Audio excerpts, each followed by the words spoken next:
El suelo, concebido como aquella palabra inerte, hueca, vacía, hoy en día recobra el sentido más amplio, devolviendo las esperanzas que el pasado nos quitó. Frente a ello, te vengo a hablar sobre las propiedades físicas del suelo, como son la textura, la porosidad y la estructura del suelo. La textura influye muy variadamente y es importante, debidamente a que interviene en el crecimiento y en la conservación de las diversas especies, tanto de flora y fauna, que nos rodean. Frente a la porosidad, permite el mayor drenaje y permite así la obtención de nutrientes y el oxígeno para el mejoramiento de las plantas y su crecimiento desarrollado. Frente a ello, la estructura nos da una ligera adecuación de cómo es el ecosistema o el suelo que nos rodea.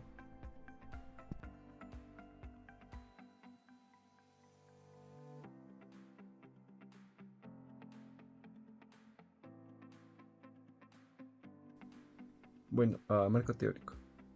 Hablando de las arcillas, bueno, las arcillas tienen estructuras cristalinas que presentan bordes quebrados en los cuales se desarrollan cargas eléctricas. Y bueno, el diámetro de las partículas de la arcilla llegan a medir entre, bueno, no entre, o sea, menores a 0.002 milímetros. Y esto hace que les confieran propiedades coloidales. Pero a cambio, bueno, no a cambio, si comparamos con el limo, bueno, el limo tiene, mm, sus estructuras son mucho más grandes y que varían entre 0.002 milímetros hasta 0.5 milímetros. Y bueno, esto puede que tengan carga eléctrica, pero mayormente no. Entonces, esto hace que sean menos asociados, ya que forman agregados o estructuras. Bueno, continuando con el video, pasaré a explicarles sobre el método de la botella, que es un método casero y se podría decir que es un método eficaz y fácil de hacer. Como materiales necesitamos la muestra, agua, una botella personal que puede ser de 625 mililitros, una regla, un triángulo textural y un tamizador. Bueno, primero tenemos que ir a tomar la muestra para luego llevarla a un laboratorio y una vez esté en el laboratorio es necesario tamizar, ya que esta muestra puede tener partículas grandes que serían piedras o desmontes, que en estas se encuentran lo que son ladrillos, tejas destrozadas, que afectarían un poco a lo que es la determinación de la textura. Bueno, ya una vez tamizado, procedemos a echar la muestra a la botella junto con el agua. Una vez que estas estén juntas, agitamos por lo menos durante 2 a 3 minutos para que pueda tener una buena mezcla. Una vez terminada esta mezcla, esperamos aproximadamente 24 horas para poder realizar los cálculos y la determinación de la textura de esta muestra. Ya pasadas las 24 horas, realizamos los cálculos. Se van a necesitar cálculos matemáticos, como sería lo que es la regla de tres simples, donde tenemos que tener en cuenta que la longitud del fluido llegaría a ser el 100% el 100%, mientras que la botella se va a dividir en diferentes, se va a dividir, por ejemplo, en la parte inferior se va a encontrar lo que es la arena, en la parte superior, en la parte intermedia se va a encontrar lo que es la arcilla y en la parte superior se va a encontrar lo que es el limo. Una vez que bueno, una vez que ya hayamos tratado de identificar en qué los horizontes de esta muestra, procedemos a medir, donde igualamos. En este caso, si sería 30 centímetros el líquido, este sería igual al 100%, y si en caso la arena llegaría a ser un 10 centímetros, es lo que tendríamos que hallar, ¿no? Bueno, en nuestra práctica, la determinación nos salió que tenemos que, en arcilla tenemos un 26%, en limo un 68% y en arena un 6%. Una vez que ya hayamos determinado el porcentaje de cada textura,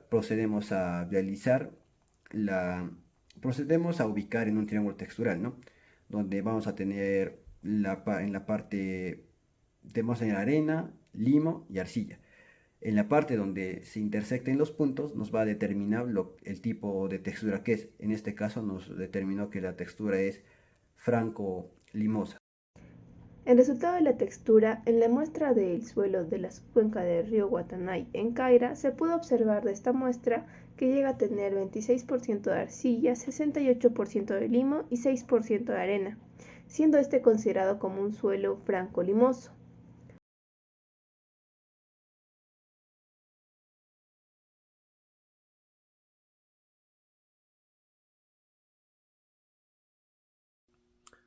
Bueno, marco teórico. Bueno, la estructura del suelo describe la forma de las partículas de la arcilla, de la arena o del limo, ¿no? También el grado, el tamaño o el tipo de agregados que se contiene.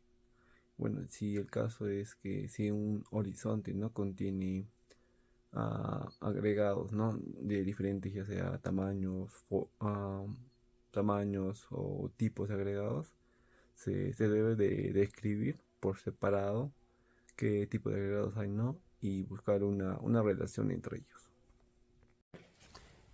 Como siguiente pasaremos a determinar la estructura del suelo con un método sencillo y que no necesita de muchos materiales. Bueno, lo primero que tenemos que hacer es tamizar nuestra muestra y una vez tamizada la ponemos en la mesa de laboratorio formando como una pequeña lomita de tierra y a esta añadimos lo que es el agua en una pequeña cantidad. Una vez que se haya echado el agua, agarramos con nuestras manos y la empezamos a amasar. Hasta formar una bolita. Si se llega a formar la bolita, nos indica que nuestra tierra no es arcillosa, no es arenosa, eso significa que puede ser arena puede ser arenosa o limosa. Bueno, para poder determinar si es franca, limosa o arenosa, es necesario hacer un pequeño tubo con esta. Una vez que se hace la bolita, se suelta en la mesa de laboratorio y empezamos a hacer un pequeño tubo. Si se logra hacer el tubo, nos indica que puede ser franca limosa, franca arcillosa. Pero si esta se llega a romper, nos indicaría que puede ser franca arenosa. En nuestra muestra nos indicó si se logró hacer el pequeño tubo y nos indica que esta muestra es franca limosa, tal como nos indica nuestro triángulo textural en la anterior guía. En el resultado de la estructura del suelo, al analizar la muestra se vio que el suelo es franco-limoso y presenta una estructura granular gruesa, de 5 a 10 milímetros y con raíces.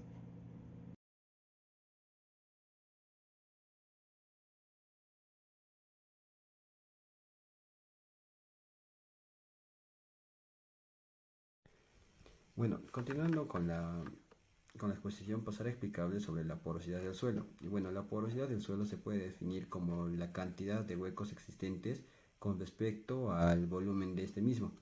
Bueno, la porosidad depende de la textura, la estructura y de la vida microbiana que se da en este ecosistema.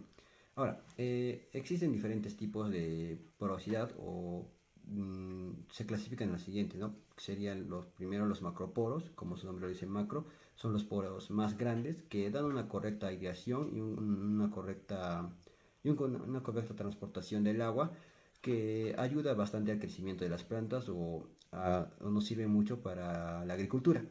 Están también los mesoporos, que son los poros de regular tamaño que ayudan a la retención del agua y al almacenamiento de nutrientes.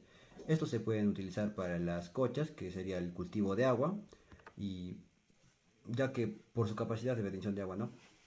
Ahora estarían los microporos, que son los más abundantes en el suelo y los más importantes, ya que estos aparte de retener una gran cantidad de agua, ayudan a mantener la humedad del suelo y esto hace que la vida microbiana se mantenga y el ecosistema pueda funcionar de una forma correcta.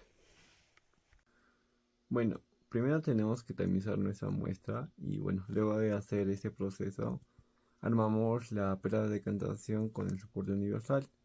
Luego de que ya esté armado, en un vaso precipitado agregamos nuestra muestra y lo ponemos debajo de la pera de decantación. Luego vertemos agua a nuestra pera de decantación, aproximadamente unos 20 mililitros, y luego cronometramos hasta que todo el agua se suministre o se filtre, en este caso, en nuestro suelo. Bueno, en este caso, el agua llegó a filtrarse en un minuto y bueno, muestra unos resultados de que el suelo es franco limoso. En el resultado de la porosidad, al esperar un minuto, se puede ver que el agua de la pera de decantación que entró a la muestra que se encontraba en el vaso precipitado en la parte inferior entró con una gran facilidad, indicando que este suelo está compuesto por macroporos y además es deficiente en la permeabilidad. Bien, en las conclusiones de cada uno de los informes podemos determinar diferentes tipos de puntos de vista. En el punto número uno determinamos de que este tipo de suelo era un franco limoso. Pero ¿cómo fue que lo hallamos? Usamos el método de la botella, que era el método más dable en esa situación, y junto al triángulo estructural pudimos determinar este tipo de características que era de franco limoso. A su vez, también tuvimos que determinar la suma de la arcilla, de la arena y del limo para que nos vote un 100% y corroborar que esto es la fórmula matemática. Por otro lado, en el informe número 2 pudimos determinar que presentaba un tipo de textura granular gruesa, de tipo de suelo franco-limoso. Y también debemos de saber de que este tipo de suelos van a poder ser alterados por el tipo de contaminación que más adelante se verá. Como en el informe 3 pudimos ver que la conclusión a la que llegamos es de que presentan macroporos. Eso quiere decir que presenta un tipo de permeabilidad. Este tipo de suelos va a dejar pasar y filtrar el agua, ¿no?, con normalidad. Y también debemos de saber de que, lo que pudimos ver era de que, bueno, de que los desmontes podían afectar al tipo de permeabilidad que se daba dentro de esta zona, que era en la ribera del río Guatanay.